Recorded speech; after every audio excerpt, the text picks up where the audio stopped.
Okay, apologize for a couple minute delay. I had a meeting that ran over, so let's get this thing a-rolling. Want to start our workshop off here. We have an interview scheduled with a council candidate, and we're gonna, where is our interview question? Okay, so this candidate is actually interviewing for two different positions, one for Ward 3 Councilor as well as the Budget Committee. So if we kind of speaking to council here, is if we can start off with, let's interview her for the Ward 3 Council position first, and then we can roll into open a question period for her possibility to be appointed for the Budget Committee, if that's all right with everybody.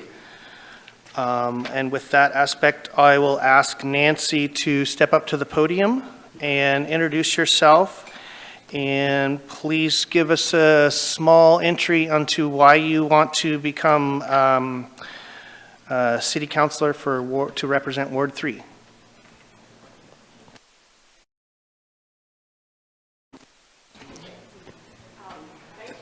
You might need to push the button on there so the red light turns on. Oh. There's a black tape. There you go. Now you can hear me. You could have probably heard me without the microphone. Thanks for letting me come in today because I am leaving on Thursday for vacation and wouldn't be here for the interview process next week, so I appreciate that. I originally back in January, submitted the application for the Budget Committee, and then 2 days later, I think it was 2 days later, the open position, Ward 3, and realized that I lived in Ward 3. I hadn't really paid a lot of attention to that. So I thought that since I now have the opportunity in my own life to get a little bit more involved in the city government and some other community activities, that this would be a good time to do this. It just was good timing for me and hopefully for you. Perfect. Thank you very much. So I'm going to turn it over to council here, and we'll run through a couple questions for you. Anybody want to start with Joel? I appreciate you applying, Nancy. It's the strength of our country that we have citizens like you that do that. So in group dynamics, a group can act a lot of different ways. Do you feel that it's appropriate for me to make up my mind on issues before I come to the meeting, before I hear public input, and before I hear other counselors who disagree with me? One of the drawbacks to a council such as this, public meeting laws, is that you don't get the opportunity to talk about a lot of things before you're in an environment where you have to make a decision. And I do feel that overall that's kind of a drawback. But personally, I spend a lot of time, and I'm sure that all of you do too, researching and trying to understand as all sides of whatever the situation is that where you need to make a decision. There's certainly a lot of information available in the public realm, and hopefully that would enable me to at least have a good idea of what I feel about a subject, but the public input is so important. And then, of course, you have input from the community. I'm sure you're being contacted all the time by members of the community, and they are providing input. So should you make up your mind before you come to a meeting? Probably not finally, because you still need to hear the input of the people who do attend the public meetings.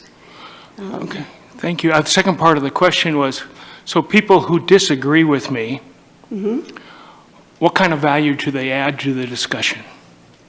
I think it's important to hear all aspects of community opinion. Even when they disagree with you, there's frequently something that they are saying that has a kernel of information that could be important in making a decision. Okay, thank you, Nancy. Perfect. Thanks. Rick? Thank you, Nancy, for applying. What do you see as the major challenges that the city faces? There's a number of major challenges. As I said in my application, I kind of lump a lot of them into economic development, because if we can keep our community growing in the right kinds of ways, then that will actually help address a lot of the problems. If we have a lot of very great small businesses, we need to find ways to encourage them and help them stay in business because they are our local employers. I would love to see ways that we could encourage higher paying businesses to move into town so that we can help our residents make more money. When they make more money, they're going to spend more money. And they're going to, if we have the right kind of venues for them, they're going to spend the money in town. I think there's a lot of aspects that fall under economic development that will help us address a lot of the problems that we have. Thank you. Okay. Anybody else? Any other questions? Rob? Yeah, thanks for applying for both positions. It seems as though, certainly for the that your financial background makes you a really, really strong candidate for the Budget Committee, for sure. Beyond that, you know, I really tried to understand, you know, everything that you said and everything you wrote down. And I had no experience, I had no idea what AAUW was. So I looked it up, and Okay. how would you, okay, I have a question, but I'll let you describe. How do you describe what AAUW is? AAUW is American Association of University Women. When I moved to Grants Pass almost 19 years ago, I knew two people, my daughter and my realtor.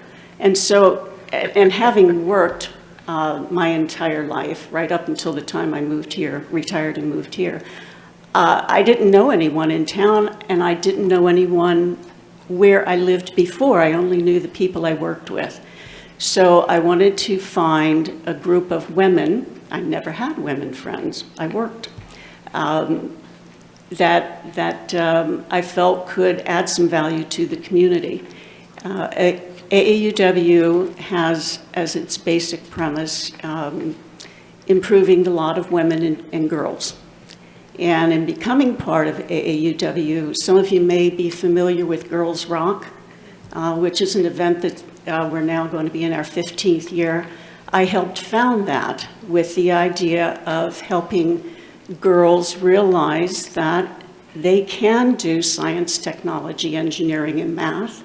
And when they do that, if they study it in college, they can get good paying jobs and maybe bring those good paying skills back to this community. So that was one of the things that I focused on for probably 12 out of the 15 years. I stepped back from that a couple of years ago in order to concentrate on some other things. Okay, so thank you.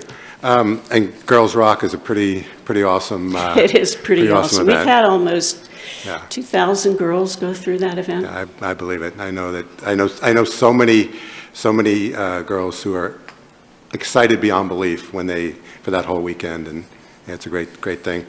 So the thing that I was a little bit concerned with regards to AAUW is that it seemed to focus, obviously, as you just said, on women and girls, and you would realize, of course, as a city councilor, that it would be your responsibility to be concerned with the equality for all people, right? Not just women and girls. Okay. Well, it just seemed like you had a lot of 3 times as you had a lot of time and effort you put into that particular thing. So that's why I'm focusing on it. But you get that it's city when council you is get bigger than involved that. with one organization, it tends to kind of grow.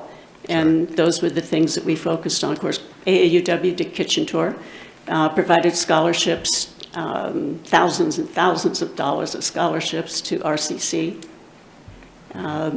We've done a lot of other events, kind of lower key in the community. But yeah, I mean, it's trying to improve the overall livability of the community. Great. Thank you. Perfect. Eric, and then Indra. Thank you so much for coming, and I really appreciate you applying for the position. It's very important. My question is, have you thought of about any policies you're interested in seeing the City Council enact, repeal, or revise? And if so, what is it, and what would you propose? It's a good question. There are, of course, one of the biggest problems facing us right now is the homeless situation. And so the policies supporting both the community and the homeless part of the community are going to be very, very important. And how we address those, of course, is in the public eye, not only locally, but statewide and probably nationally again, unfortunately. I think that I want to see the quality of life for everybody improved in town. So policies that we have that affect housing, that affect transportation, that affect the economic viability of our small businesses, making it easier for them to be in business, I think are all important issues that we need to address. Go ahead, Andrea. How do you perceive the city council's relationship with administration, With city administration? city administration, how do I perceive the council's relationship with the Yes. administration?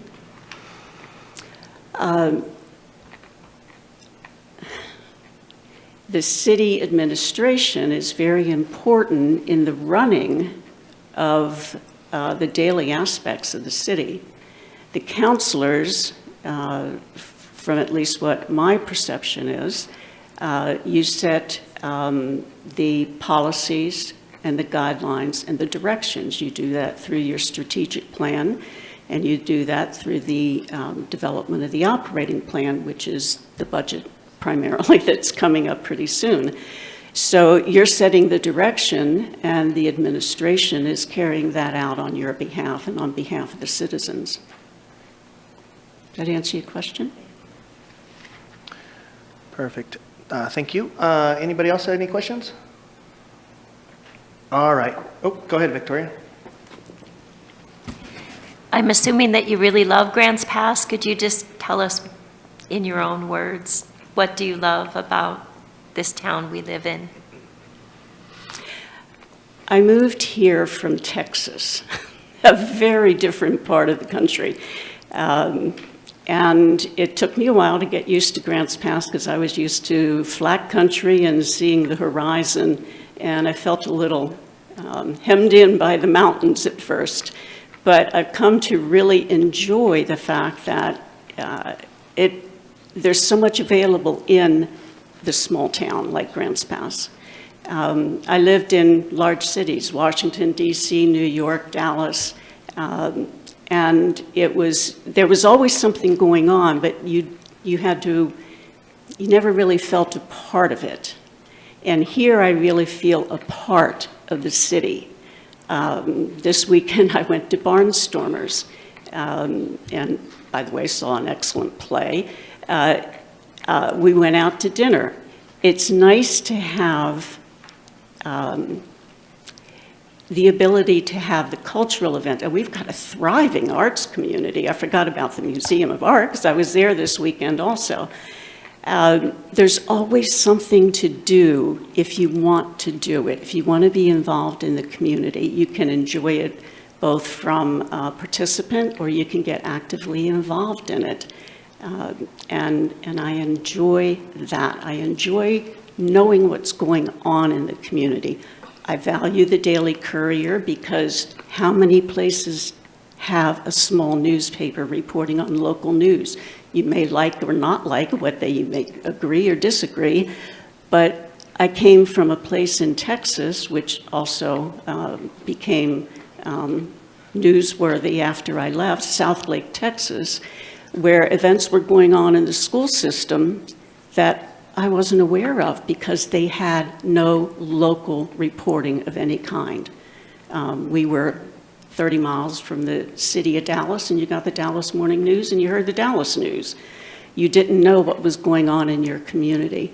So I like being involved. I like the fact that we have so many small businesses here. You can find almost anything you need in Grants Pass, which is just amazing to me. And I think it's really important that we continue that tradition here. Perfect. It looks like we got one more from Indra. Along those lines, if you could pick the top 2 or 3, what would you say are our community's greatest assets?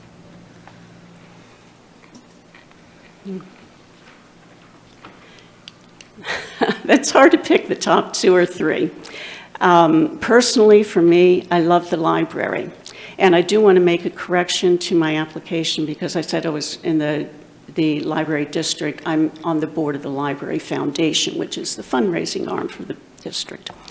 The library is just a vital part of this community, and I'm really excited about the prospect of building the new building and helping kind of recharge the lower part of the southern part of the town.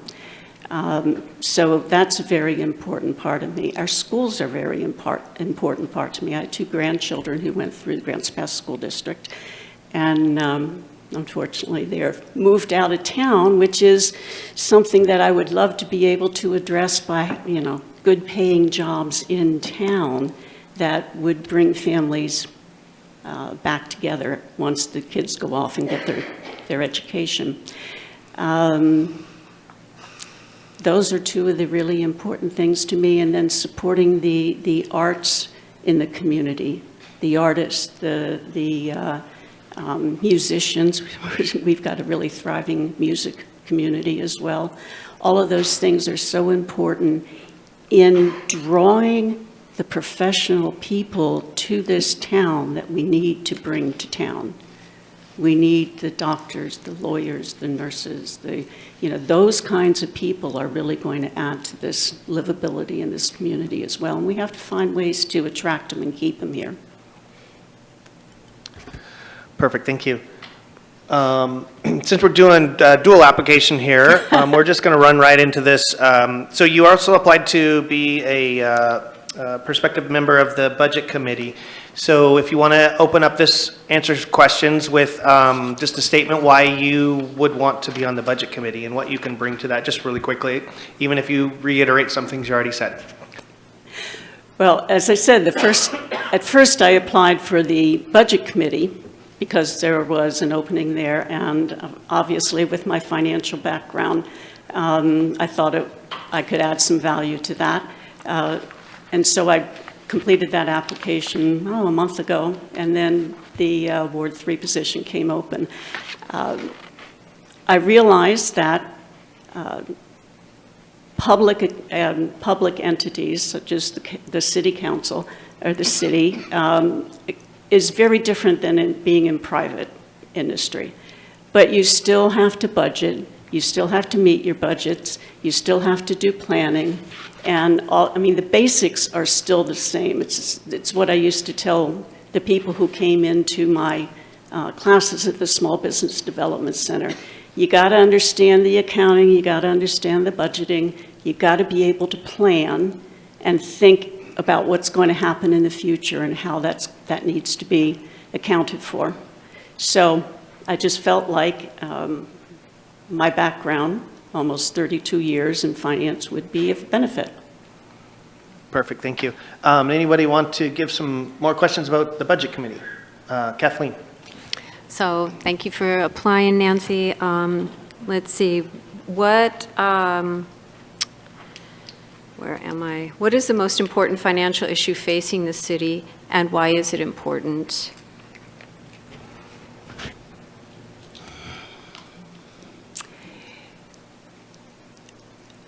Finding the income, the revenue, to support the programs that you have to do and that you would like to do.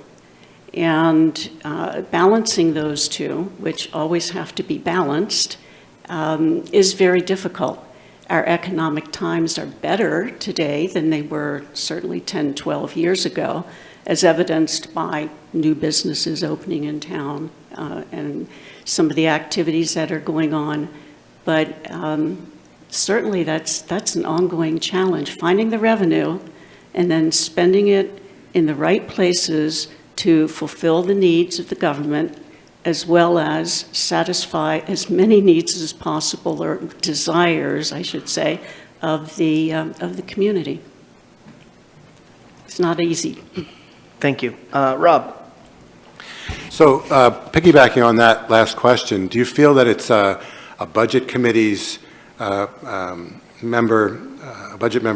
Committee member's job to prioritize and lead and decide where funds need to go, or do you feel it's the Budget Committee's members' job to essentially follow the strategic plan and follow what the City Council has requested of the Budget Committee?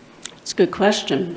As I said earlier, the council sets the direction and the priorities, and the administration carries those out. The Budget Committee members help to look at the numbers and see if they make sense, see if they're prioritizing the right things, and following through on what the council direction has been. It would be hard not to voice opinions, but that's not the job of the Budget Committee, that's the job of the council to set the direction. Thank you. Eric, do you have another question? Thanks. So as far as the schedule goes for this budget committee, so should you be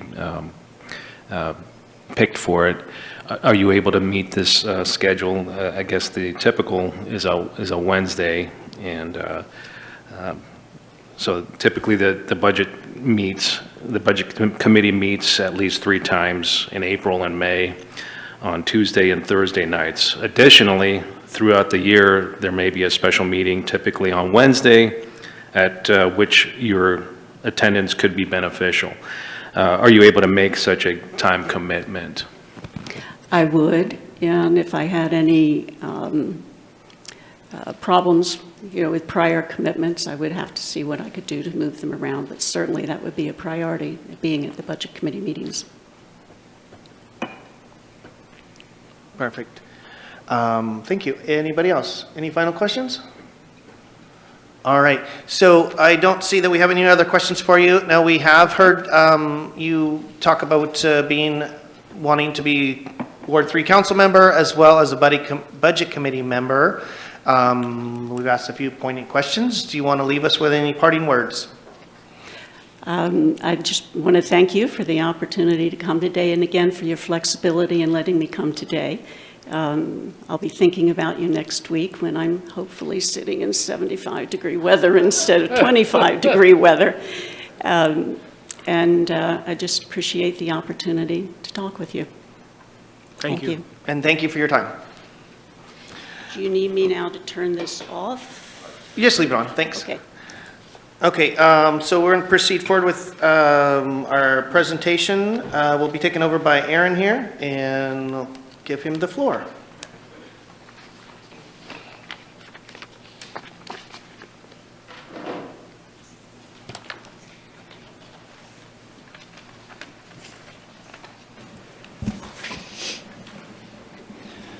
Good afternoon, Mayor, Council. I'm here to introduce the subject of designated sites for camping and resting today. So the reason why we're having this discussion is we're here to discuss site locations and ADA compliance in relation to a circuit court case against the city with regards to our resting sites that we had established and our compliance with House Bill 3115 and what's objectively reasonable when it comes to time, place, and manner for people resting in public spaces.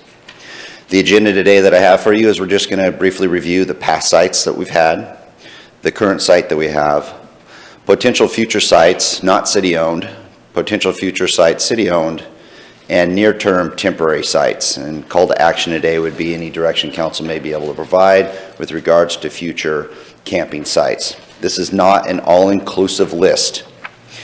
This list comes from staff taking a look at some of our infrastructure inventory, me listening to the mayor and council members on potential sites, and any suggestions that we've had from the public that may have been viable for us to bring forward for your consideration. There may be more out there, and that may come up during our discussion today. This is here today to provide you with some additional information and to see if that you would like or are interested in moving forward with any of these, or directing me to take a look at others in the future. So past sites, one of the past sites we had was 6th and A Street, which is right here next to where we're sitting right now in the council chambers. We did have a dumpster, we had a porta potty, we had some fencing, garbage, and some additional services there at the site. When the J Street site, when actually the 7th Street, I'm sorry. When the 7th Street site was opened, we were able to close the 6th and A Street site. Another site that we had open that recently closed was the J Street site. That was a larger site that we had. and that was closed just a few weeks ago. We also had, in the beginning, a while back, we did have a small location, Riverside West Park area. This is next to a building that Youth for Christ operates right now. Excuse me 1 second, Clint. So we're talking about the sites, and that's fine.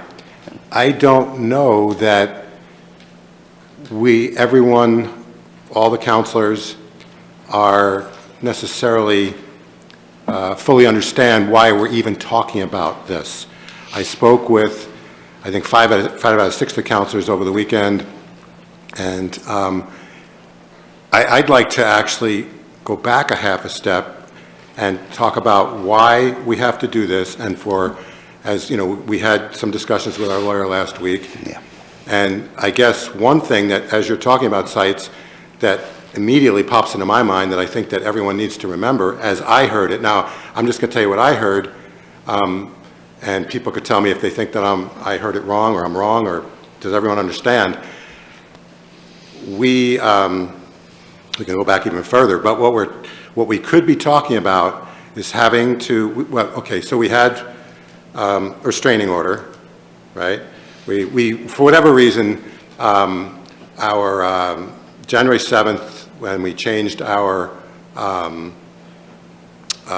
what we considered to be reasonable as camping sites, we changed that, we got sued, and a judge came in and said, okay, well, you know, in the meantime, while this lawsuit plays out, he hits us with a restraining order that says you can't enforce any of your exclusions and so forth. And we have an opportunity now to potentially go back to the judge. And correct me if I'm wrong, anyone correct me if I'm wrong, we have an opportunity to go back to the judge in the next week or so, week or two, go back to the judge and essentially make a deal with the judge and say, look, if we're a little bit more reasonable, or put it in the judge's mind, if we're a little bit more reasonable, he will withdraw the restraining order, and it will just be until the court case plays out, our suit plays out. The suit would still be in place, right? The suit that the homeless have brought against us for not being objectively reasonable. That suit would still play out even if we do these things. Again, if I'm wrong, let me know. So, and our attorney indicated that he felt that it could be up to 1 to 3 years for the legal cases to play out. I specifically asked that question. That was the specific answer. So whatever we do here today could be, or likely, or we would have to think about the fact that it could be 1 to 3 years in duration. Whatever temporary solutions we come up today, it's not temporary for a month or a year, or it could be, but this is what our lawyers seem to indicate. Could be 1 to 3 years. So so that's whatever we come up with today, if we come up with anything, and we may not. But so what we're doing now is to try to remove the restraining order. If we don't, that could turn into a permanent injunction, permanent, and again, until the court case plays out. Right? So that's why we're even having this discussion as to why we might want to expand what we're currently offering the homeless. Is that accurate, or does anybody else hear it differently than me, or think that it's different? Councilor Pell, I think that's a relatively accurate statement with why we're discussing this today.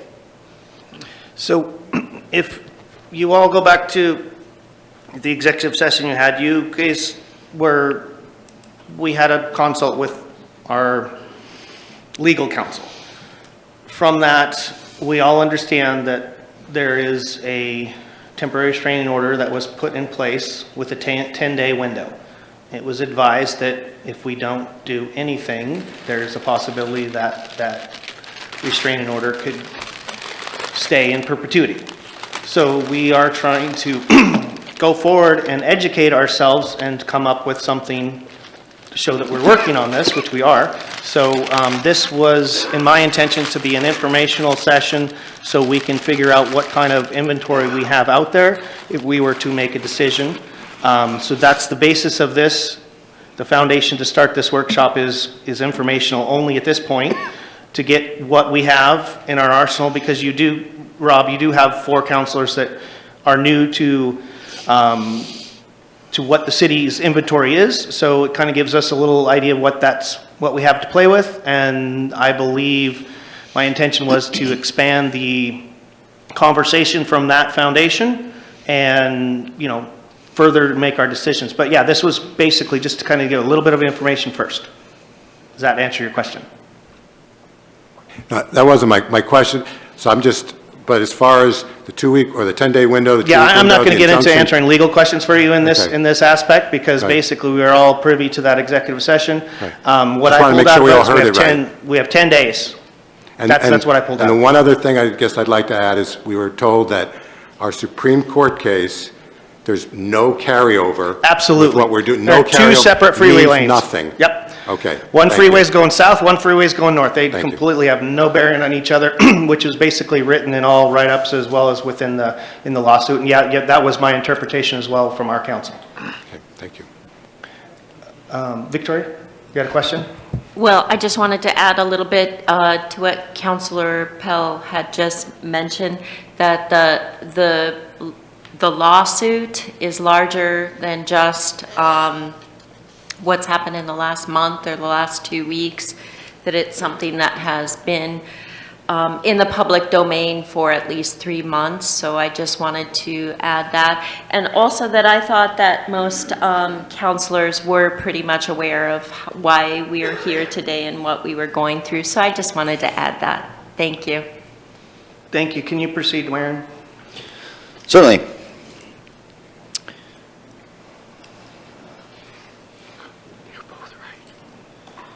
So next, I just went over the sites that we actually owned ourselves, that we designated as resting sites. Now, what we have currently right now, to set the stage on where we are,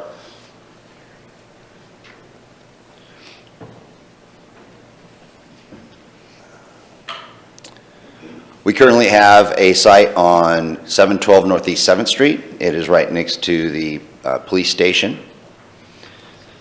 And we have some infrastructure there. There's an aerial of it. We have a porta potty and an ADA and regular porta potty. We do have a dumpster, and we have some services like a hand washing station, dog waste bag receptacle, and cigarette disposal site. This is a site that we are currently using in the one that the city currently owns. It's 0.32 acres.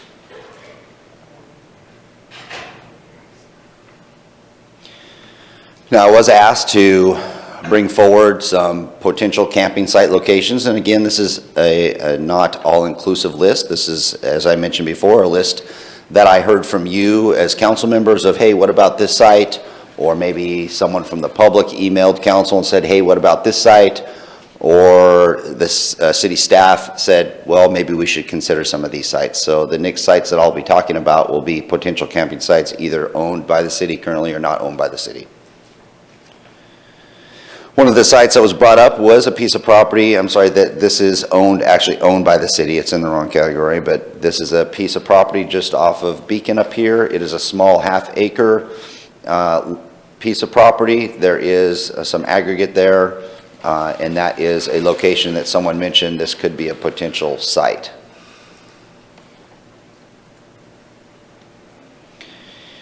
Another potential site that had been discussed potentially in the past or had been brought up by someone was a location on 2207 Northeast Industrial Drive.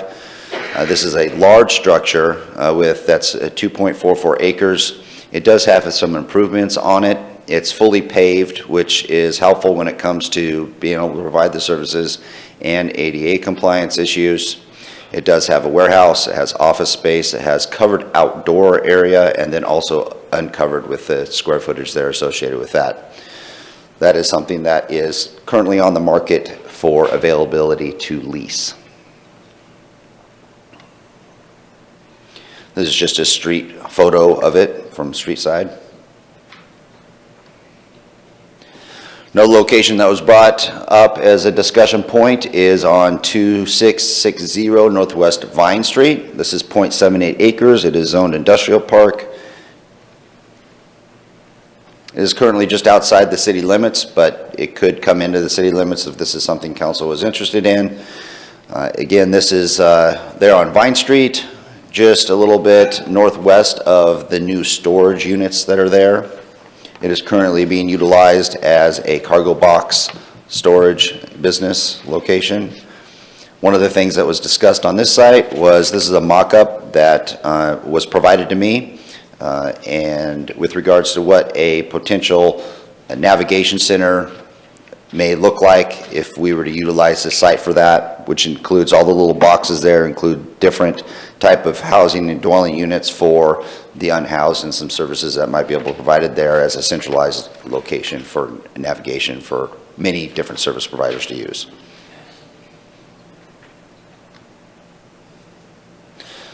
Some other locations that the city currently owns, we have Northeast 7th Street. I know I mentioned that as our current site.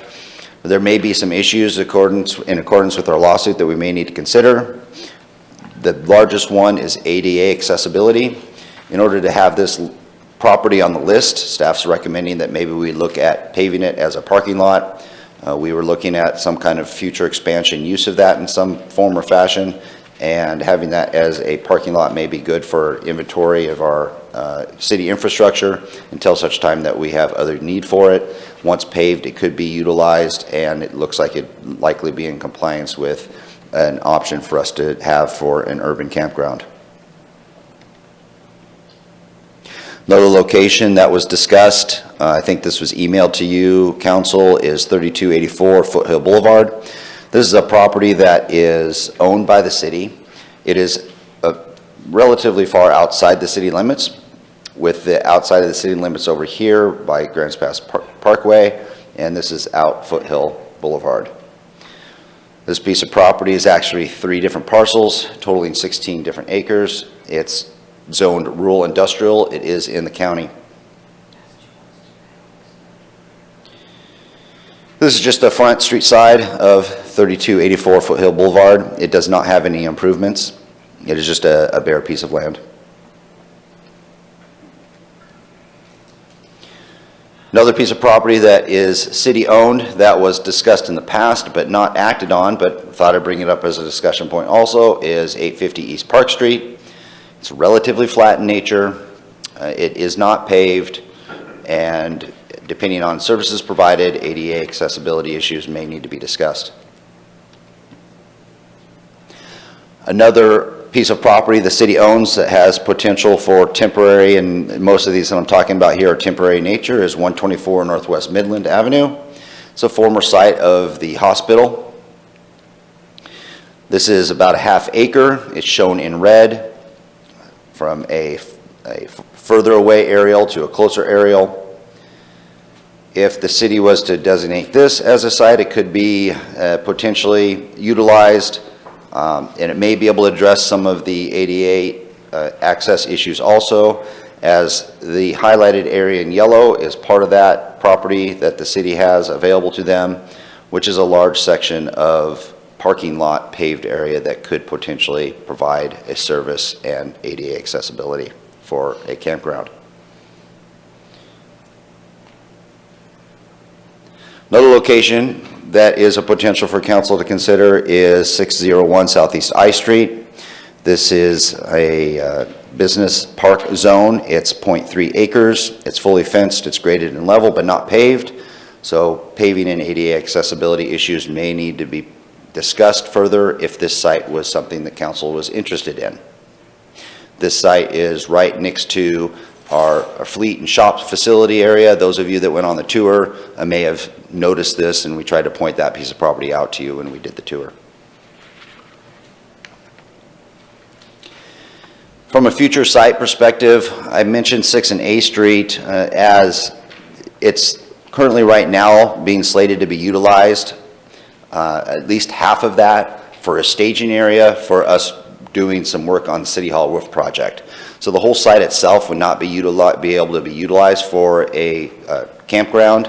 We may be able to use part of that. If there's no site improvements, there may need to be some ADA future discussion items associated with that also. Some near-term temporary sites owned by the city. We have one here, 850 East Park Street. This is a small piece of parking lot that is right next to the Parkway Fire Station. It is small, as I mentioned, but it is paved and would meet all the, I think, all the standards that we're looking for in order for it to be a campground that meets council's goals and provides opportunity to address any ADA accessibility issues. We are very limited when it comes to any kind of open paved locations or locations such as this, so there's very few and very small list here.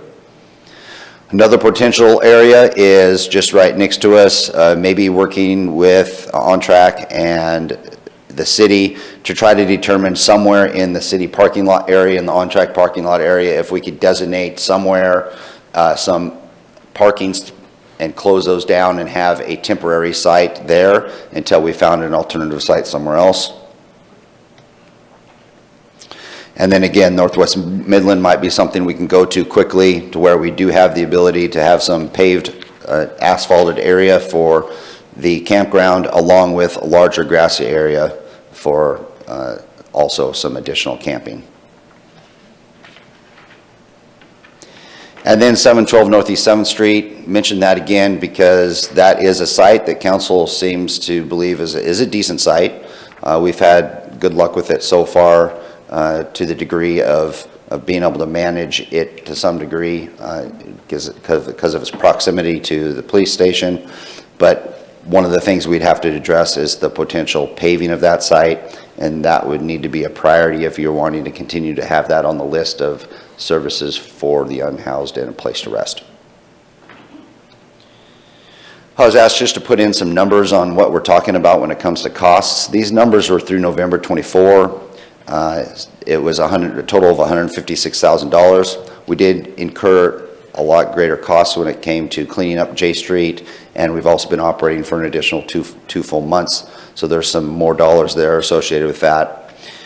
Just to give you an idea though, on J Street, the larger site where we have larger services, it was running us about $2,100 for porta potty service. On the smaller sites, it runs us about $1,100 per month. Garbage service is anywhere between $900 and around $1,200 per month. And then there's site cleanup maintenance that is always associated with those sites because there is cleanup that has to occur on a weekly basis there. And then there's administration costs associated with having sites. The more sites we have, the more administration costs we have. The more costs we have also associated with patrol of those sites and just the general CRT team's time. So, Mayor, Council, that sort of concludes my presentation on potential sites, and I'm looking forward to hearing what your input is and if you have any additional sites you'd like us to explore. The concept is, as Councilor Pell mentioned, is we really need to take a look at and have a response to where we come up with some additional sites and additional time for individuals to rest as we work through this latest lawsuit. Thanks, Aaron. I just want to make a couple reiterations here before we open this up to questions to Aaron. As we know, the legislation that we are battling at this moment in time, not battling, but trying to be in compliance with, specific verbiage is time, place, and manner. So at this point, I wanted to start with place, and we can work with time after that discussion. But the intention of this workshop was to present to everybody, whether you knew it or not, what was available. There was a couple new sites that we came up with. So at this point, if you want to have any questions directly related to the sites available, we can excuse me, ask Aaron of those, and then we can go into the discussion a little bit later. Rob? Yeah, so directly on that, I know that in the past, Aaron, you had mentioned that you didn't feel that the Midland, Washington, because it was purchased with URA dollars, would be appropriate use for that would not be any sort of homeless shelter or campground or whatever.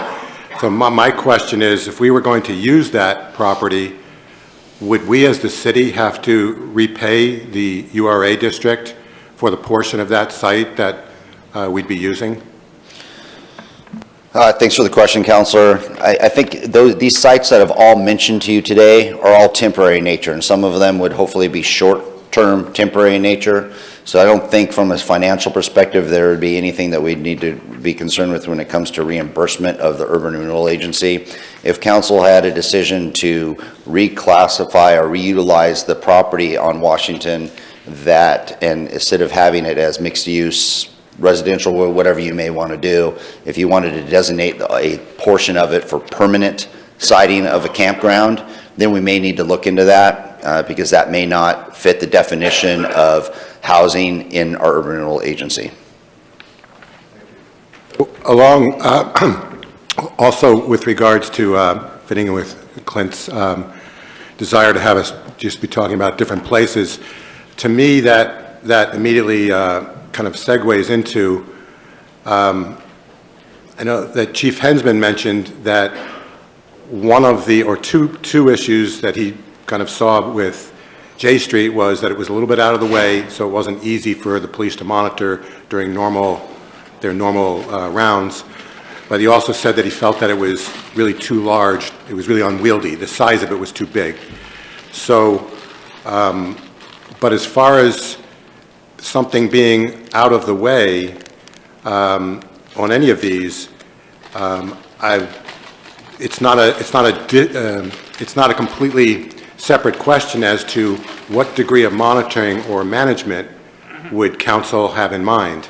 So anytime I'm looking at any of these locations, I can't look at that as a separate discussion for what level of monitoring or management that might be required for a given site. So I'm not sure where we go with that, but again, the sites themselves as an isolated concept is almost meaningless to me unless I know what we're thinking about with regards to potentially budgeting for monitoring or management. Yeah, that's a good point. Each site is going to have its own unique characteristics based on what's best for these sites and it being a campground. The issue that we're dealing with right now is that all these sites would be relatively unmanaged in nature if we were to operate them the way we've operated our past ones, which does require some security issues associated with that. J Street, of course, 7th Street, of course, is really close to the police station, and from a monitoring standpoint, we have some of that. When we had J Street, we did have a mobile camera unit there, so to help with security. We also contracted with concierge for additional security. So depending on where these sites go, I think that we would need to consider from a cost perspective utilizing our security trailer, camera trailer that we have at one or more of those sites, along with the potential of adding some additional security measures associated with that when it comes to patrol. So a question, I guess, more directed to the chief, because I think he touched on this last week. You kind of indicated that, and Aaron just did also, that the 7th Street site was somewhat, we'll say, easier to keep a handle on because it happened to be next to where your guys are going back and forth on 7th Street, et cetera, et cetera. So in your mind, would, say, the 7th Street require, see, I look at management as one level and I look at monitoring as kind of a lower level, less expensive. Monitoring to me is someone, someone driving by occasionally and taking a look at it. So whether it's 6th Street or 7th Street or whatever, would you look at that as a different level of monitoring required than you would at some of these others? In other words, could we get away with lower cost monitoring at, say, 6th and 7th than some of these others that are a little bit more out of your normal route? Pragmatically speaking, yes, to your answer. So that one potentially could cost us, we might not need someone to monitor it so often, whether it's once an hour, maybe it's once a day or twice a day or whatever, or maybe in that site, maybe we don't even need to hire anyone because the police headquarters are right there. Yeah, and the reason accurate? I say that too, and I think it's a good point, Counselor, because the way we have our security cameras set up around our facility, we can actually enhance its range quite a bit. For example, when we had folks at the A Street across the street here, we were able to utilize our surveillance system to adequately look at A Street as well as right in front of the PD. Thank you. Sorry, Kathleen?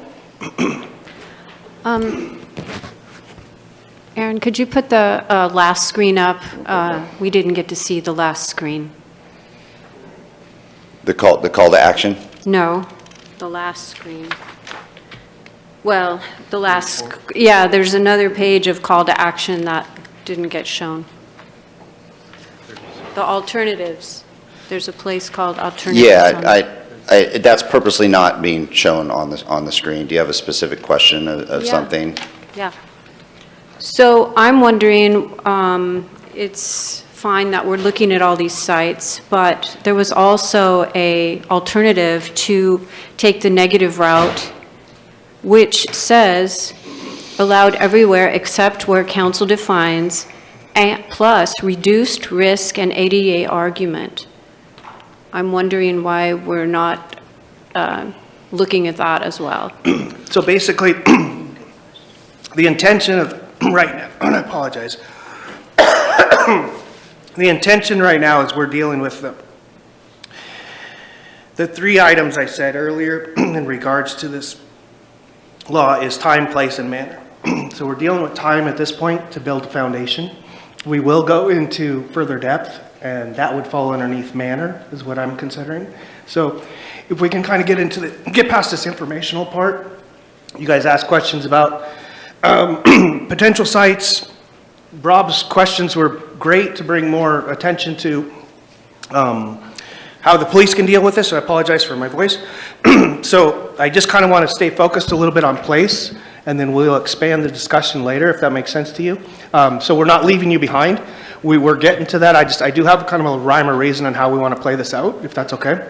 And if I can also add to the mayor's comments that the general direction from a standpoint of how can we, in a most timely fashion, address this this restraining order, and in a timely fashion to where it doesn't become an injunction. Because my understanding is council is not looking at the current restraining order as becoming an injunction. The quickest way in dealing with that is to not change our current status of being positive, saying this is where you can go. We have codes and ordinances in place that state this is where you can go. It's easy for us to add, change, or modify those sites by just resolution and doing it quickly. We can have that for you and ready to go at a special meeting this week if necessary.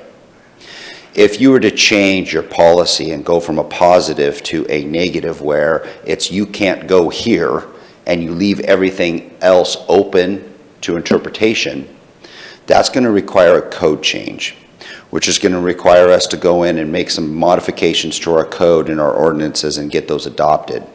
That's going to take more time. And that's not to say we can't move forward in that direction if that's where council wants to go. We would be more than happy to do that. There's pros and cons with both. But it's recommended due to the nature of the lawsuit that we're in right now and moving forward before it becomes an injunction and it's just a restraining order, that we make minor modifications now to our current code by adding sites and addressing time. And if at a later date you want to look at a change, which a later date can be as soon as you make a decision for us to open up additional sites in time, then we can go ahead and look at what you mentioned as the negative versus the positive. So that's the approach that we're trying to address today. Indra, and then Joel. So I understand what you're saying as far as we need to take quick action. So my concern is what you said earlier in response to Councilor Pell's questions or comments, is that because of the larger lawsuit, we would be stuck, quote, for 1 to 2 years. So if the decision we make now is that, I guess you should clarify for me, are we stuck in that decision for 1 to 2 years with minor modifications, or can we turn things around and look at something totally different? You have the ability to turn things around and look at things different. I'm not going to go into the details of the lawsuit. That's more of an executive session discussion that I don't think is appropriate for what we have today as a discussion point. My understanding was, coming out of the executive session, is that we were trying to, in a timely fashion, address something so this restraining order does not become an injunction. In order to do that in a timely fashion, we need to look at the current code that we have in place and adding additional resting sites in time. And once that's done, we can move forward with some of the questions that both you counselors have just addressed with maybe changing our code, which may have an impact on the lawsuit, but that's not something that I'm prepared to discuss today with you, and that is an executive session discussion.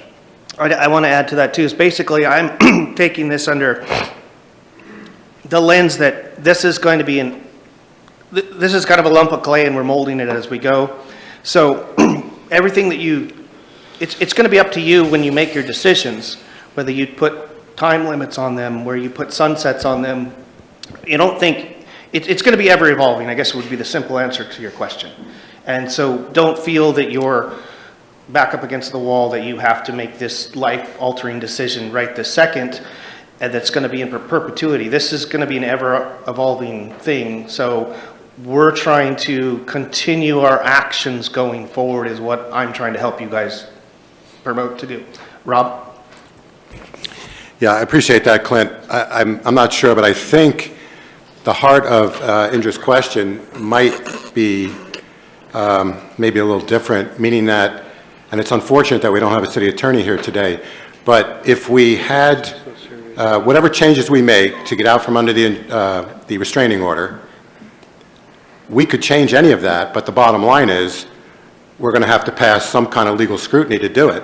And it's not just going to be just up to us. In other words, if we make an agreement with the judge, so to speak, to get rid of the restraining order by certain actions, before we can change those actions, that would also, I would imagine, and I'm not an attorney and we don't have one here today, but I would imagine we'd have to go back to a court and say, geez, can we undo some of these things we promised to do to get out from under the restraining order?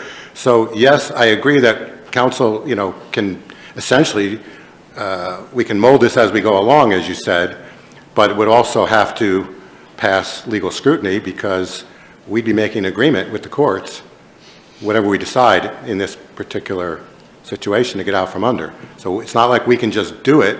We would then have to also, it would have to be considered objectively reasonable at some point by somebody.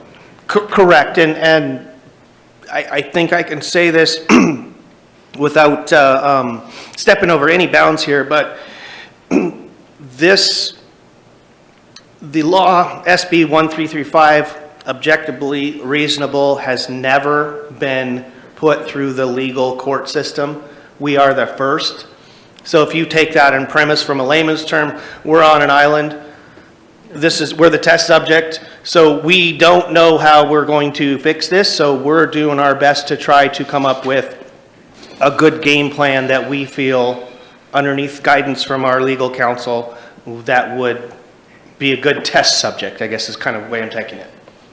And sorry, I missed you, Joel. Did you have some questions? Actually, I have more of a statement, so maybe I should just hold mine. Sure, let's keep it to questions to Aaron, so then we can have him sit down and we can get into discussion. Anybody else have any more questions pertinent to the, Indra, go ahead. Aaron, I didn't catch on the industrial drive, is that one we own or no? Industrial Drive, let me look here. Industrial Drive. I did have a question.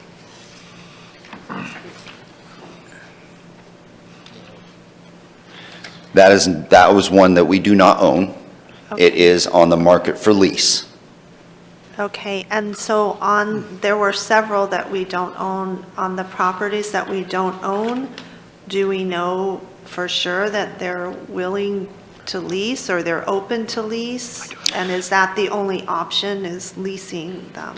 The properties that were presented, sorry, Aaron, have potential, the properties that aren't owned by us that have been presented today, yes, have potential to be taken over by us, but any further discussion whether they're leased or, that's just not the time or place to do that now. But yes, we wouldn't have presented them to you today if they weren't available.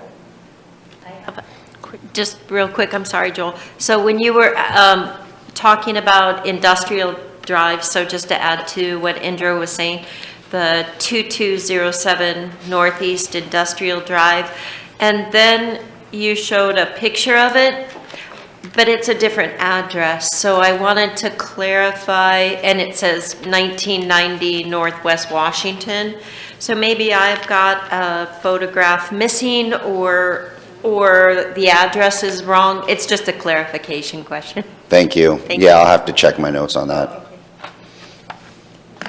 Yeah, you are right, Victoria, they are two different addresses. I believe the aerial view one is the correct address. I think the frontage street photo is, it's the neighbor. I think the picture just got swapped differently. Just to clarify, it's not two different places. Yes, Joel. I did have a question. So any of those sites that would be available for purchase, are they a good site for a future fire station? I believe that's probably something that we're not, of what sites that you're talking about, Joel? I'm not seeing a site And any that, sites that we don't own that you would, that was proposed, I'm not saying that we're going there, but they're expensive. And so to me, if they served another purpose that the city's going to need in the future, such as a fire station. So do any of these sites, and you're probably not prepared to answer that. no, that's not a question that we're prepared to answer today. Your foresight is commendable, but you're way out ahead of us though there. But yeah, I think, it's not. There are other properties that are better suited for a fire station that we would recommend besides the ones that are in front of you today. Yeah, I understand that. Okay, thank you. Yep.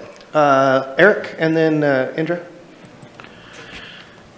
On the 124 Northwest Midland one right there, I see that, I had a question in terms of the other properties surrounding it, if that's the city property as well, like the one just north of it. I don't know if you can bring up a picture of it. Sure. I've got, so the 124 Northwest Midland, we have the properties that we own on this is the red designated that I have here. Oh, let me go back and, I don't know what happened to my cursor. There we go. Hold on. Okay, so we own this part, these three parcels. We own this parcel. We own all of these parcels up in here. So it's So that one that you're on right now, This? the curved one right there. Yeah. In the interest of keeping it small, would it be a better option than the one that you have designated? It's Yeah, kind of the up and out reason of why the way. the one that we have designated here would be chosen over this one is, this is much more visible and easier to patrol by driving by. It also has the ability of accessing some paved area. Here you do have a slope and you have some other things that does make it not as visible. And there is no improvements on this site, where at least there's some improvements on this site. And this site is all flat. This side does have, it's a little rougher. So that, the bigger one, the rectangular one that you have identified there, would that be the size of it, or can we make it smaller? Because it's speaking with the chief, I'm not sure about this particular one, but the smaller it is, so to speak, the easier it would be to manage, whereas if it was a J Street size camp, it'll be a lot harder to manage, and we get a disaster that was. So I guess what I'm asking is, are we limited to that, or can we make it smaller? And if so, why not just bring it up north to that curved one that I identified up there? So you can make it smaller, Counselor. And it's all ultimately from a size perspective, what's objectively reasonable. You're right, the larger they are, if they're unmanaged, the more difficult it is. Also, the more time that they're allowed to rest, it also becomes a little more unmanageable from an unmanaged perspective. So the site up here, it would create more security challenges than this site here. Safety and security challenges here than here. Also, there is no improvements here where we do have improvements here. That's why this site is chosen over this site. Thanks. Indra? So it seems like with the larger parcels, we could section those off if we wanted to make them smaller. Most correct? definitely. You can Yeah. say, half acre or less, third of an acre or less is what you're looking at. And that could be, we're not needing to know exactly the square footage of the site that you're choosing, but the site location's the key. We could fence off whatever section of that property that we so desire. Okay, and I'm sorry, for Chief Hensman, so you said the J Street was hard to monitor, although it's right in town, but is that because it's tucked in there with one entrance, and is that what made it hard, that you couldn't drive around it or by it, or? So just quick clarification, when it comes to management of anything from a public safety perspective, we'll figure it out. We have a professional law enforcement group. We will definitely take care of whatever the council wants and the city needs. That particular location was just odd in general, and it was pretty huge. And it was difficult to get back there. People saw us coming. The folks that lived within that community, everybody knew when the cops were coming. So I think that fits a good answer for you there. Okay, Kathleen? From our experience up to this point, I thought that the community was, and we also were looking at keeping this not visible, not out in plain sight, where when people drive by, whether tourists or coming home from work or anything, that we would, respect that and try to keep it more, so I would probably be looking at sites that were more indiscreet. Thank you. Any other people have any questions in regards to the property? We will have time to start to go into discussion. I just want to make sure that we get all the information we can out of Aaron before we let him go. Rob? So once again, I don't know if we ever got any kind of even general consensus, let alone definitive opinion. The Foothill Boulevard site, the fact that that's outside of the city limits, the fact that we don't have normal police patrols, that's outside of our police jurisdiction, is that going to buy us anything when we go back to a judge to try to make a deal? The fact that that's outside the city limits, is that going to help us in any way? Because we've discussed this several times. I don't remember any definitive answer to that question.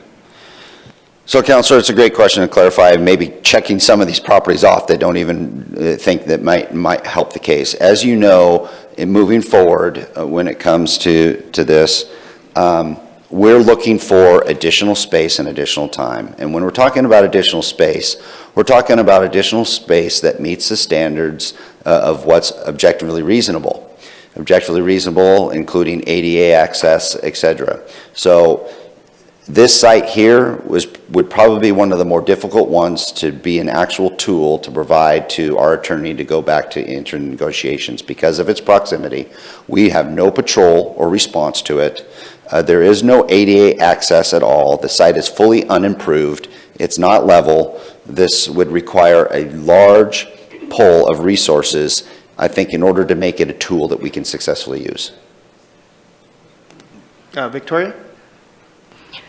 I would like to discuss the property at 2660 Northwest Vine, and I have I think it's a three-part question, but I guess the first question then would be, can you sum up, either Mayor or Aaron or both of you, how this particular site fits well in terms of the staying order for time, place, and manner? Well, I can address maybe some of how I might address that. If we were to acquire this property through a lease or a purchase or something along those lines, there are a few benefits to it. One, it is with an annexation, it'd be within the city limits, but it's just surrounded by this city at the moment. It does have, and you can sort of see here, it does have improvements on the property that will provide for ADA accessibility. So it has space, It has ADA accessibility. And if it was brought into the city limits, then it would provide the opportunity also for us to be able to service that. So the other parts of this order that we're under would need to be discussed from a council perspective, which is the time. But I think this would be a site. Now, the whole site would be huge. This is not a site where we would, if we own this and it was unmanaged like we've done the other ones, we would not be able to open up this whole site. It would need to be a very small piece of this. This ultimately would have the potential of a growth of a navigation center or something along those lines, where if other nonprofit agencies serving those that are homeless this could be a future site that would provide what was provided to me here. The mayor happened to get a copy of this for me, where someone has put this together as a potential option for a community navigation stabilization location. And I don't know, Mayor, if you want to answer any of the rest of that. Yeah, so basically, one of my intentions of bringing this to you guys is bringing this property was a collaboration of a few of us up here and some community people. It has a lot of potential. It has some serviceable buildings currently on it. There's a lot of asphalt areas on it. And then I look at it like, if you are trying to, this is my personal thinking, if you are trying to solve a problem, this would be, could be a future test case for, like, as Aaron's saying, a navigation stabilization center. I mean, it has all the potential to go forward where you could, I mean, I would envision all your nonprofits, collaborating and working on the site. It's big enough for everybody. You could, it's got enough space so you could have different levels of service throughout the whole site. So, I mean, it's just, I look at it like it's got a lot of potential. And again, bringing this site was a collaboration between a couple of us up here, as well as community members bringing it to us. So we wanted to present it to you guys as kind of like something that has a lot of, you have to look ahead in the future on for this one. So that was how I explain it. And then if you have more questions. So I'm guessing the answer to time, place, and manner with this particular site right now would probably be a positive with regards to, okay. So then my other question with this particular site would be, does the city have to have anything to do with this? So I'm imagining that we would have to, if it was brought into the city, provide, the utilities to it or whatever. But then beyond that, does the city need to be involved in this whatsoever? And so would that also be a potential for us to satisfy the community when they are wanting us to not be a part of this whole solution, to help be a part of it, but not to manage it at all, if that makes, I think you're nodding your head, so I think you understand. Yeah, I think, Councilor, your line of questioning is painting that picture of this, like the mayor mentioned, has an opportunity to be not just a temporary site for the city to utilize, but actually a stabilization navigation center where the nonprofits would run and operate this, and the city would have the ownership of purchasing or leasing the property, and ultimately allowing these and helping to facilitate these nonprofits to come together to serve the homeless. It wouldn't be anything different than a number of communities throughout the state of Oregon that I'm aware of, where the city may own the property and they may lease it to one nonprofit service provider for $1 a year, and then they operate the facility. And that's the only city that's what the city provides, is they provide a spot, and they've done that at a reduced cost, $1 a year, and then they're able to get the stabilization navigation center running. So that would be, I guess, maybe as you were starting your line of questioning, a perfect world type of scenario? I think, yes, you're getting, yes, I think so. And then would that also alleviate the city from entanglement in further lawsuits, or I don't know if it's appropriate time to talk about that, but would that help us along the line of that? That's like crystal ball looking. I mean, we would love that, but we don't know. I think this has a beautiful opportunity to go forward with that, but I don't, I'm trying not to put words in your mouth, but I think you're going to say the same thing. It's kind of, that's like looking too far forward. But you can answer, all right, sorry. I think any steps like this, like we're talking about right now, is a step in the positive to help show that you as a council and the policy board are being objectively reasonable and making objectively reasonable decisions when it comes to time, place, and manner and compliance with Oregon revised statutes. And this would go a long ways towards that message.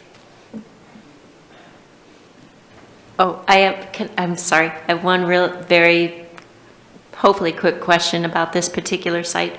Could the city also just provide, if it were brought into the city, could we just provide services to it, and then another agency, a nonprofit, could eventually buy this? So the city wouldn't even have to own it? We just would be the people who hooked it up to water and things like that.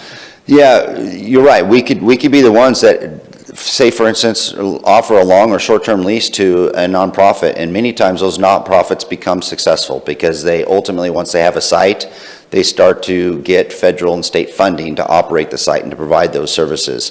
And then they start to get to a point where they want to start investing in the property. Well, we're getting this grant. We got a $500,000 grant. We want to put this infrastructure on there, but we don't own the property. So what do we do? And we would hate to lose our investment.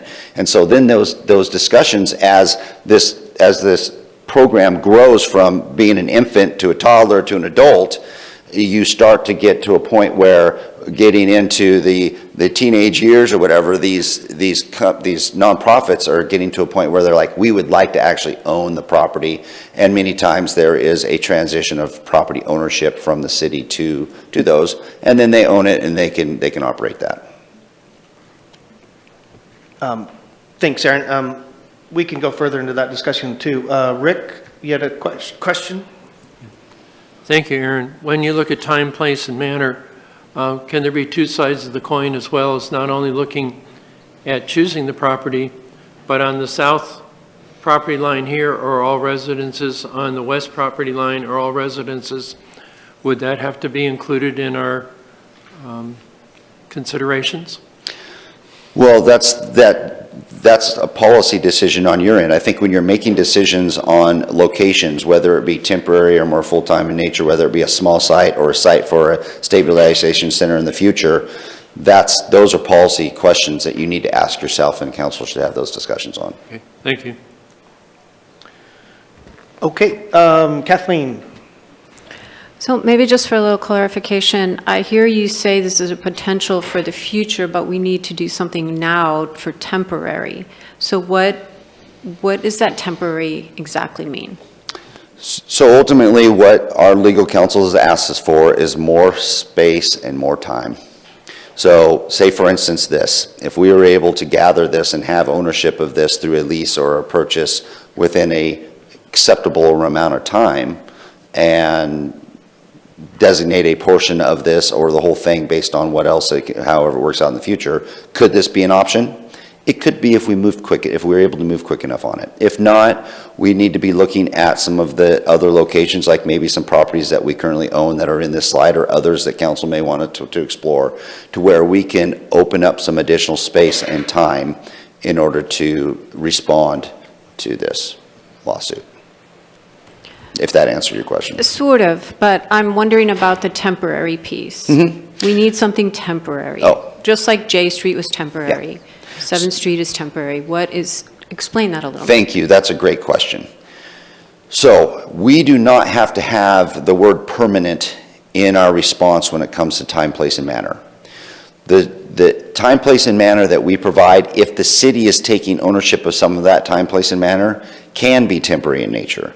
So far, the only thing we've offered has been temporary in nature from a city perspective.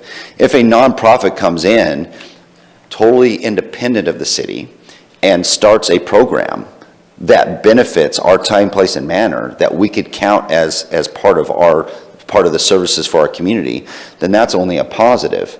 And I think that's partially why the city has tried to set up this as temporary in nature from a spirit of this perspective, because it's not just a city issue, it's a community issue. And there are a lot of nonprofits and other agencies that have a higher, more focus on those individuals that are homeless versus the city. And so many cities have always partnered in some form or fashion for those services. So us setting up temporary sites, I think the concept originally was, let's set up some temporary sites, so maybe to provide some time for the community to come together to help solve this, what's objectively reasonable.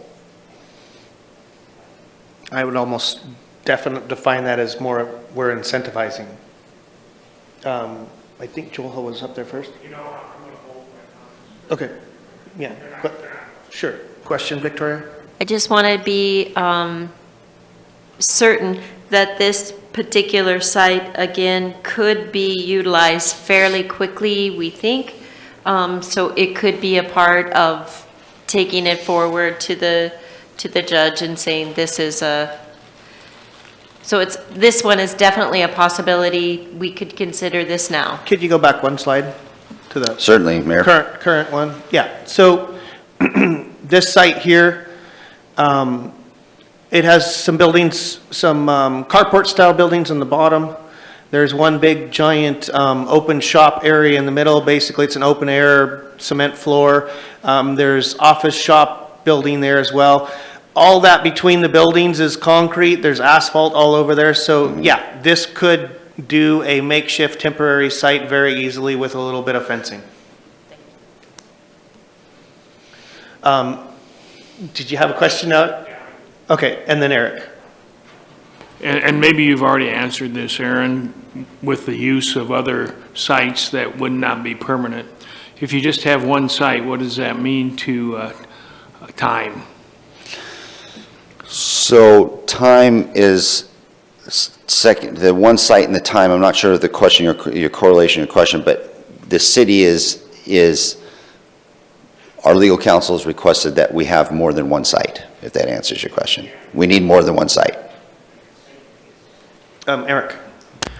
Was there a cost associated to this? What I think. Yeah, a cost is a great question, Counselor, and the cost associated with this and the negotiations of either a lease or the purchase would be executive session discussion, and I think it'd be more comfortable if I get direction that this is, if you're interested in this, you provide me direction to look further into it and get that, and I would report to you in an executive session. Perfect. And then the next question is the surrounding areas. Do we know what the surrounding areas are? Can we elaborate on that? They're residential here on this side. I'm not sure the zoning here, maybe Brad knows off the top of his head, but this is, right here, this is Business Park. So this is likely residential of some sort, and I'm not sure what this might be. It's R3 zoning. It's R3. So it's residential zoning around that. Just wanted to also get the police chief's, Chief Hensman's take on this location, what his thoughts are on it, as far as practicality, all the things we discussed earlier. I don't have a lot of thoughts on this particular one. I'd have to sit down and think a lot about it. I think you guys have been hitting on all the right answers, and Aaron's been hitting the right questions for something of this size and magnitude, but obviously we'd work together to make it fit. I think you're up now, Rob. Thanks. So when you sent this to council email the other day, didn't this site have a price tag on it? Is this, in other words, this site's for sale? Oh, this site, what my first draft had on it was just the real market value according to the tax assessors. Okay, and we know it's for And sale? that's public, I can give you that number, but. Sure. It's like 1.9 million from a tax assessor, that's what the tax assessors has it as a real market value. And we think it's available? It's for sale? That would be a question for the mayor, I think he could provide a little more information for you on that. This was presented to us by a community member who is selling it. It is for sale. I don't know if it's MLS listed yet, but I have had small conversations with the gentleman just to verify that it is for sale and what his intentions are in bringing it to the table, so. Okay, do we have any more specific questions for staff or Aaron in regards to properties? Okay, thank you, Aaron. Thank you, Mayor, Council. And at this point, we'll bring it back to any further discussion between yourselves. Joel. So being a planner from a long time ago and over a lot of projects, it looks like there's 1, 2, 3, 4, 5, 6, 7 evaluation criteria that I heard the whole council come up with. I added one. It was called, what is the cost of this option? What are the monitoring challenges? Rob brought that up. What is the risk associated with the legal case and removing the injunction? That varies by the different sites. What is the fire risk? That wasn't brought up, but like the one site over there east of the interstate definitely has a fire risk. Eric brought up the impact on the surrounding area as an evaluation criteria for all the sites. Whether or not it's outside the city limits is another evaluation criteria. And then the last one I put in was what is the future use of the site? If it is no longer 20 years from now going to be a serve its function that it would serve today. So I'm going to be looking at our options in terms of those evaluation criteria and list them and then try to make a rational decision of what is reasonable. Thanks, Joel. Actually, thank you very much for bringing those points up because I think that's amazing. Yeah. Anybody else want to weigh in? Go ahead, Indra. This is discussion, right? Correct. So I think that Vine Street has a lot of potential, and I like that, I understand it's around some residential neighborhoods, which is always tough. But I think as we go forward, we have to do something quickly, and it's as long as, sounds like everything's going to be temporary. My big thing is keeping anything that's more permanent than like 30 days to get us out of this restraining order, out of our business corridors, off of 6th and 7th Street and off of that. So this would satisfy that for me, because that's mainly what I'm looking at is if we're going to draw business in and make our city start to look better, we can't have these on our major thoroughfares. Thank you. Kathleen? I agree with Indra. I think that for me, there's only 2 sites that would come into question. Victoria? If we were to be looking at the Vine Street, it seems like people think that maybe we might want to look at that. I'm not saying anybody does. But if we were to do that, would it be a site that would be sufficient, or would we also need to keep 7th Street open or not? My take on, I guess my take on it is that we were directed to come up with a number of sites. So I would kind of take that as we would have to have 2 or 3 sites to start.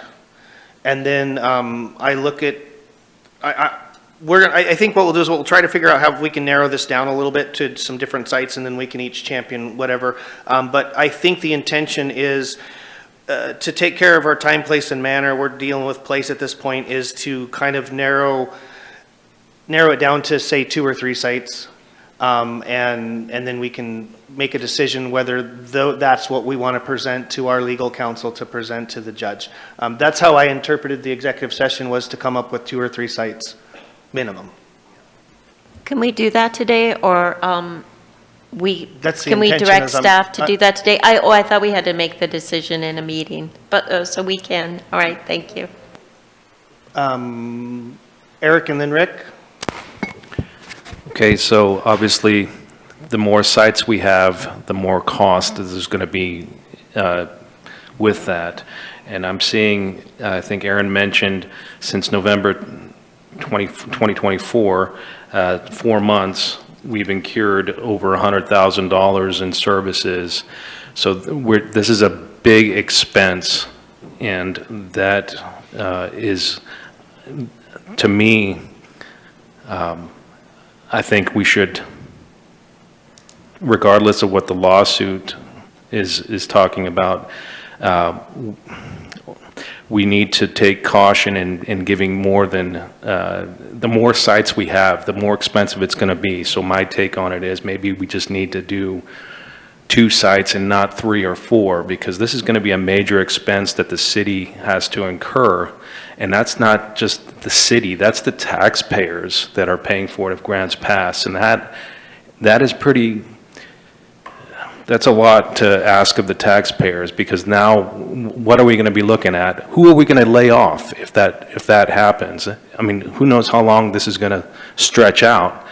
I don't want to lay off anybody, but this is a lot of money here, and we're just talking 4 months. So I think my point is, I would like to extend that info to the council to keep that in consideration when we're talking about multiple sites. So that's all.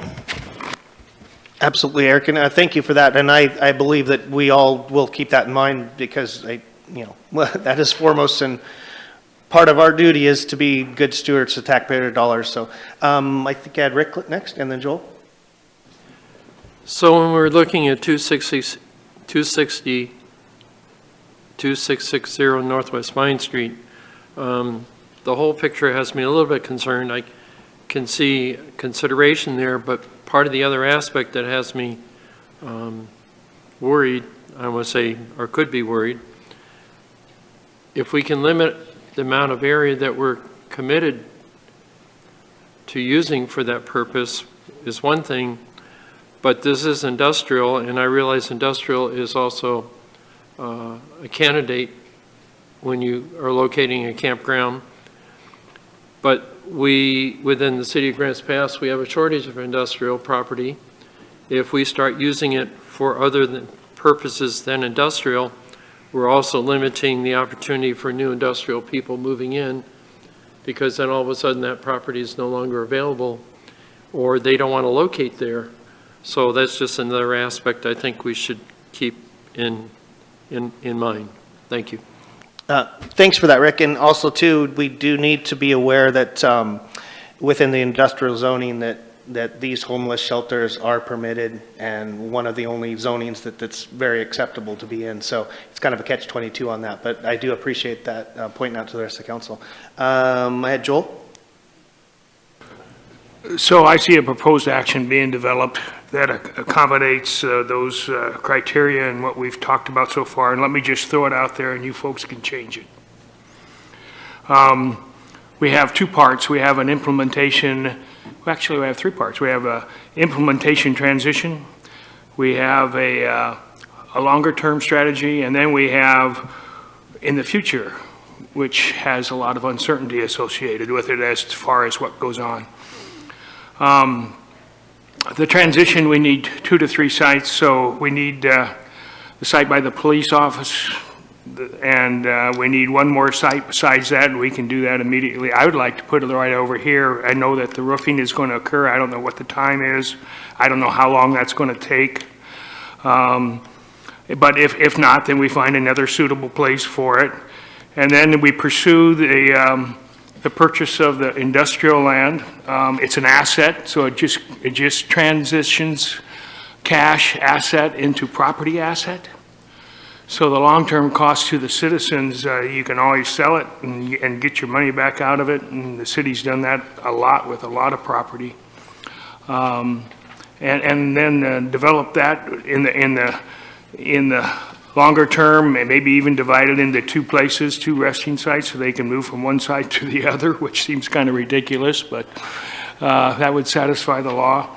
And then in the future, where the uncertainty is, because we don't know what the law is going to be like, we don't know what the future law holds. We don't know what the future economic development is. We got some property that we could use for social services if we need to, or we can convert it back to industrial land, or if that homeless situation gets solved by the state.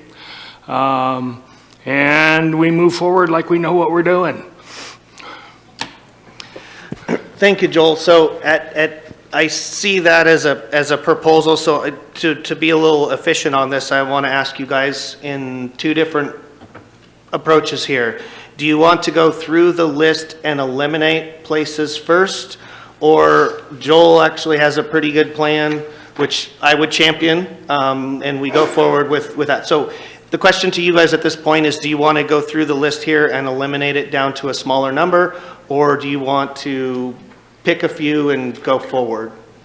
I'm giving you the option to start eliminating properties, or I think Joel kind of hit it head on, I think exactly what I would actually agree to, but it's going to be up to you. So the question is going to be if we start eliminating properties or set a couple properties, go forward. Rob has a question or a discussion. Sure. So, and I appreciate that, Clint.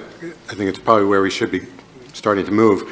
So the question I have is, right now, we have one site, and as we go through our list, we have two councilors here who basically said they want to get rid of that site, the 7th Street site, even though that's one that appears to be easier to monitor due to the drive-by aspect of it. So are we starting at 0, or are we starting at 1? If we believe we need 2 or 3, are we starting at 0? Are we going to take that spot away? I actually didn't hear anybody say they want to get rid of 7th Street, so I think we're I starting thought at 2 people 7th. said they didn't like that being on the main thoroughfare. Sorry, I didn't hear that, but I was Ginger and assuming we were Kathleen. going straight forward with 7th as being our anchor at this point. That's what I thought, but Yeah.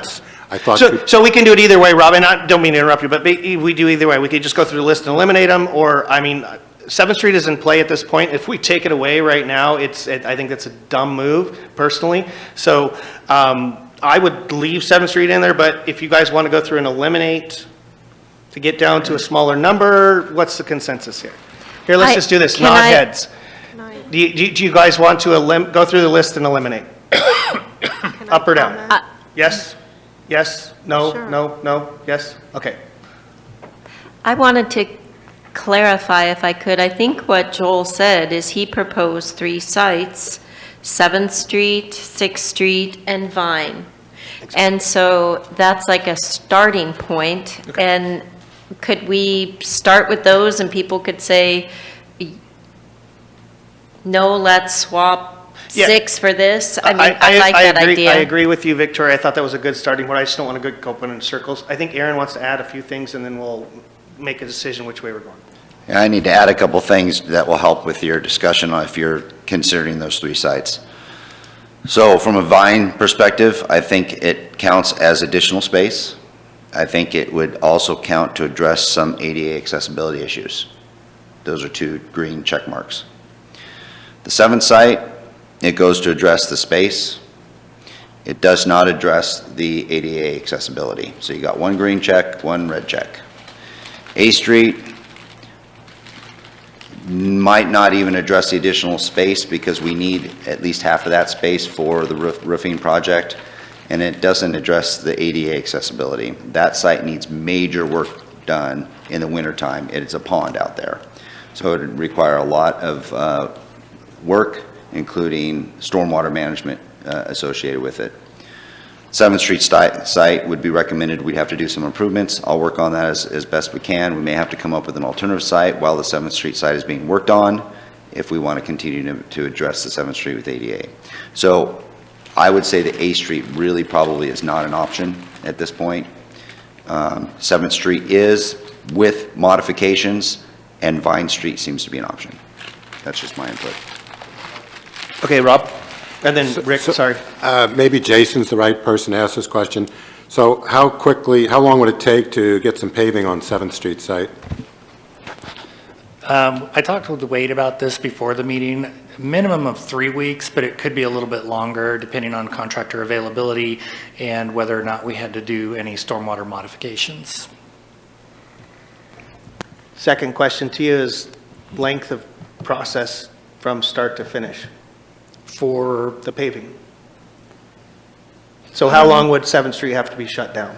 Probably 3 weeks, maybe 2 weeks for, because you got to bring in equipment, regrade it out, bring the surface back up, and then pave. So minimum 2 weeks, 3 weeks start to finish or more for the whole process of getting the contractors on board and drawings and all that other stuff. So 2 weeks plus for shutdown.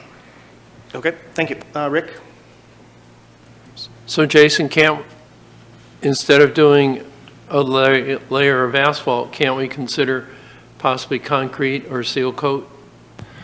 So concrete, yes. I don't know that seal coat will meet the intent. No, it doesn't meet ADA standards. It won't? Nope, it doesn't. Okay. Sorry, I know No. ADA pretty front and backwards, so I know that that doesn't meet it. Sorry to interrupt, Aaron. One other side comment. Go ahead, Rick. If we're coming up with a list, can we expand the list beyond 3, like have 5, and then have everybody give their input on 5? That's going to be your guys' call. I really kind of want to get through this as efficiently as we possibly can, so, because Okay. we all, this is outside of our normal realm, so we want to make sure that we're All right, being th- cognizant of everybody's time, and so. Indra, sorry. Thank you for allowing me to speak. I just wanted to address Counselor Pell a while back. I did express concern about the corridors of 7th Street, but also I do recognize that we have to act quickly, and that site is obviously a good one. Kathleen? Maybe this is also a question for Jason, maybe about paving. Do we have to pave the place that we choose? Like Midland, does that have to be paved if that's a choice? Well, Midland, there was the option there that there is a lot of paved area already existing that would probably suffice for ADA accessibility with the grassy areas serving the non-ADA population. So there was already kind of a blend of both there that we felt were acceptable. Okay, if everybody's kind of settled for a minute, let's just start going through and eliminating properties. So it sounds like 6th and A could be expensive to get up to speed, could be problematic in its current condition.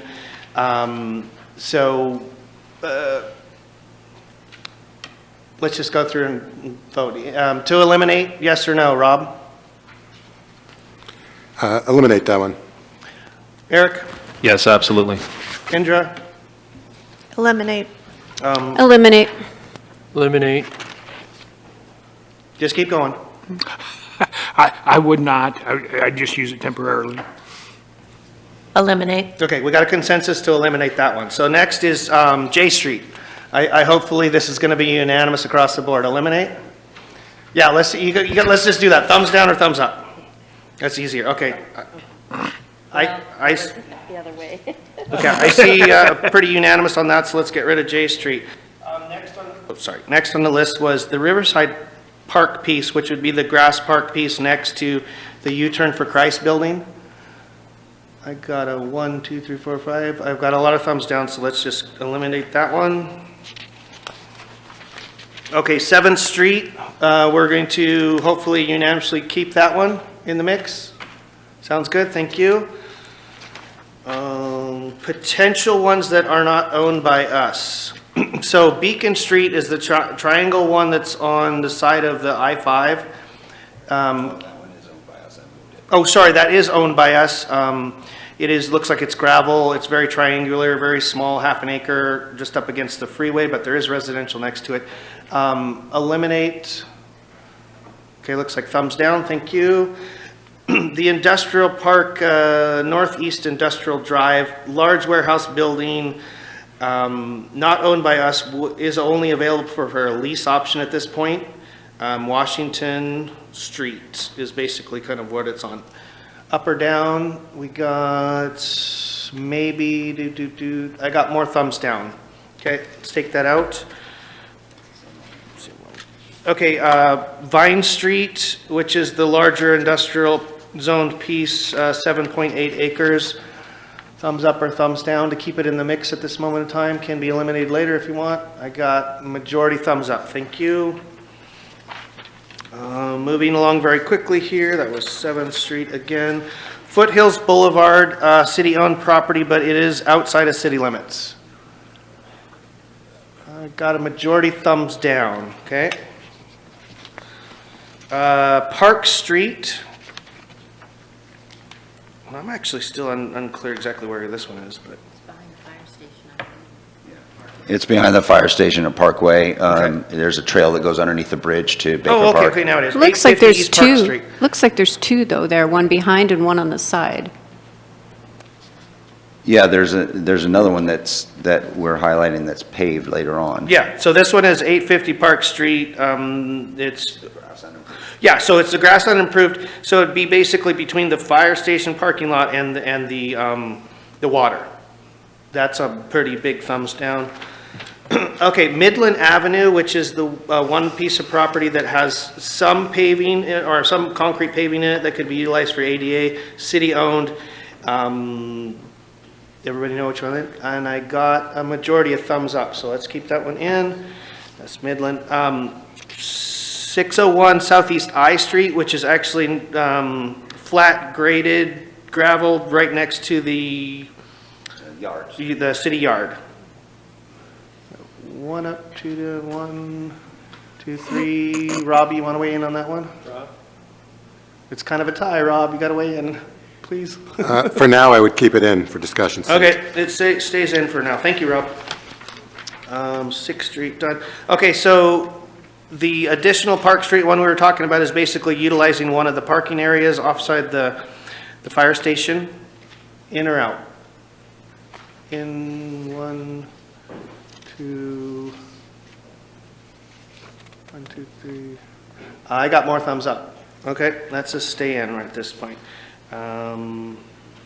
Okay, so for temporary use, kind of suggested would be A Street, 6 and A Street parking lot, kind of behind the on-track. You know, I could try to explore that. I don't know what the possibilities are. I was just trying to think of something. It does kind of seem pretty, I think I got more thumbs down, so let's get rid of that one. Okay, so at this point, we are down to 7th Street, Midland, Vine, the small Park Street, and I Street. So how many is that? So we're down to 5, okay? So Can you run through those again? We've got So 7th, we have- Midland, Vine, and 7th, Midland, I Street, which is the graded lot next to the yard.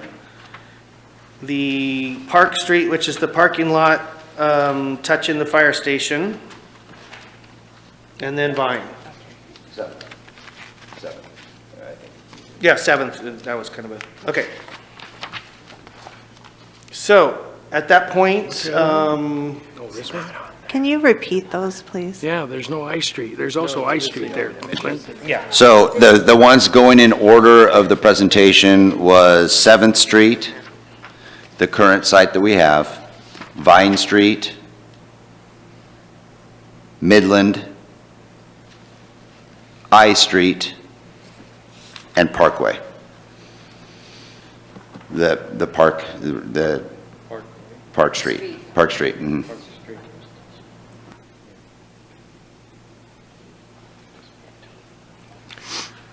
okay, so that's 1, 2, 3, 4, 5. So you have 5 properties. 7th Street, as Aaron reiterated, the negative checks on that is we do have to pave it. So we have a cost and a timeline that's going to be affected with that. Vine Street. Clint, we never heard a cost on the paving, I don't think, did we? We don't have a cost yet. We're Do still we have an exploring that. estimate, or no? Ballpark, cost to pave 7th? Okay, no problem. I don't. I'll see if I can get one for you real quick, Counselor. Okay, then we got the Vine Street, which could be serviceable very quickly, but is a big open space and has, it has pitfalls but yeah, that one could be serviced very quickly with fencing, serviceable very quickly with fencing, which should not be too much of a cost, but it is a purchase. The next one would be Midland. Midland has got open space, but it also has hard space, which, so it would take the ADA and the place. That would be a pretty decent one. Then you've got Park Street, which is pretty small, but takes care of the ADA. And then I Street, or I Street was, yeah. Okay, so any discussion or to tailor this down, or how do you want to proceed forward? Go ahead, Victoria.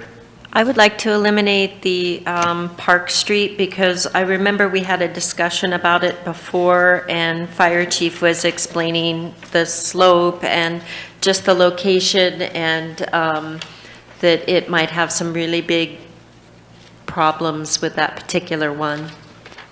So I don't know if you want to speak to it or not. So just to clarify, the Park Street one that we kept in the mix was just the parking lot, which is flat and paved, but super small. Yeah. Go ahead, Joel. Well, I would support Victoria in that. The other thing is it's in the riparian or close to the riparian area of the Rogue River, which is a significant tourism and also a fire risk. And we've had several fires there in the past year, almost burned down several homes. Okay. So we have, go ahead, Kathleen. I was just going to ask Chief if he wanted to have some input on that. What I was speaking about previously, and thank you, Counselor, is the Bakers Park area, but not specifically this parking spot for parking area for the temporary site. Rob? So without trying to be the fly in the ointment here, but I'm going to be the fly in the ointment for a moment anyway, are we thinking about possibly moving forward with any of these sites before any public feedback? I mean, we have kind of an emergency situation here with the restraining order. It's a very short time frame. So, and I realize that, but I'm just asking the question, are we actually making decisions here without considering any public input, is my question to council. No. This is an informational session trying to get direction to go forward so we can get our legal counsel involved and then proceed forward on how we're actually going to have a game plan. Now, we're not making decisions outside of a public realm. This is actually publicized at this moment. Yes, the public does not have the opportunity to weigh in at this time, but again, this is an informational session where we're trying to make some decisions to narrow what type of plan of action we're coming up with. Indra. And then, just to clarify, it's my understanding that we can, once we choose sites, we can limit or decide how many camping, resting sites we want within those sites, correct? Yes, this is an ever-evolving thing, and I'm trying to help you guys and give us a starting base here, and that's kind of the way I feel this is going. Anybody else? Okay, did you want to weigh in before I asked for that decision? You made a recommendation to take the Park Street out, so I was going to, unless you had more discussion, I was going to ask if we could do another thumbs up. Okay, there was a counselor that asked if we could take the 850 Park Street out, which is just a small paved parking lot right next to the fire station. Do I have consensus to take that out or keep it in? We're trying to narrow this down a little bit more. Take it out, thumbs up. Keep it in, thumbs down. So I got 1, 2, 3, 4 to 2. Okay, we're going to take it out. Thank you. So now we're down to 4 properties, 7th Street, Vine, Midland, and I Street. Any further discussion? What I would like to walk away from this informational session from is to have a consensus among you that we have a number of properties, whatever you choose, to present for staff to present to legal counsel, and that is kind of the basis on going forward on achieving our time, place, and manner. So basically, tripod 1 would be, we've got a foundation to start working on our place. The next topic would, before we leave today, I think would be we could discuss time, on how much time you want to give in each one of these places. I don't think we should change the time. I think it should be time. My suggestion would be time for each site would be exactly the same, if that makes sense. So at this point, we are at 1, 2, 3, 4 sites, Any further discussion to eliminate, or are we in consensus to keep these 4 sites in play? Rob? So we've heard, I guess, from you, Clint, that theoretically Vine is available. Like, how solid is that? It's not even on the market. The price is high. We don't know what the price will turn out to be, but like, how solid is that? Do we know? I had coffee with the owner, who was introduced to me by another community person, and he has full intention of basically offered it to me and said it was for sale. Gave me a flyer for that, so I do have a flyer. I have not distributed that because that's something that should be done in executive session because it does have a price associated with it as far as I'm concerned. Thank you. Okay, to move to the next step, we're either eliminate or we are sticking with 4 sites as our foundation for this plan of action. Okay, we are going forward. So to take care of one of our pillars of this time, place, and manner, we will choose to keep 7th Street, Vine, Midland, and I Street in play with the notion that we know that that Vine is not owned by the city. All the 3 other places are, so we at least have a decent foundation go forward. Last call, any further discussion on places? Okay, I kind of just want to round out the session with discussing time. And on the, Mayor, on the time, definitely you can discuss today in open session, but in talking with legal counsel, time, if so desired, could be discussed in executive session. If you wanted to schedule a date for that, we could in relation to time and how it impacts the lawsuit, but that's your call. Thank you, Aaron. So that could be in consideration. Joel, question? So I like that because we can get feedback from our lawyer-client privilege and see what, because he's dealt with it a lot. Perfect. Is there a consensus to table the discussion of time to an executive session so we can get direct consult from our counsel? Okay, so with most people nodding yes, I will leave it to Aaron to figure out the next available time for executive session. Yeah, I definitely will. I'll see if he does have availability for, and if we can wait until our next workshop, or if we need to meet sooner, I will get back to you and the council when that's determined. Perfect. Okay. Last call for discussion on this. If not, we're going to move to agenda review and wrap this thing up. So the intention of this session was to kind of narrow down some places.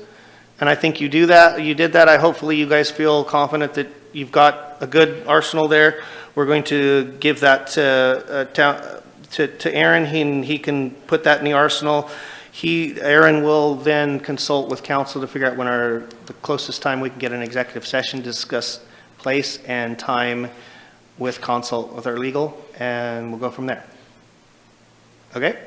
Indra. I move that we don't do the agenda review and adjourn. Second. Since this is out of sequence, I'm sure that'll be just fine. So if you want to go, we got a first and a second. Sorry, Karen. I just had a real quick question. We have next Monday 7 interview candidates for a budget. Do you want to, and 2 of them you've already interviewed, would you like to continue interviewing all 7 or just the 5? Okay.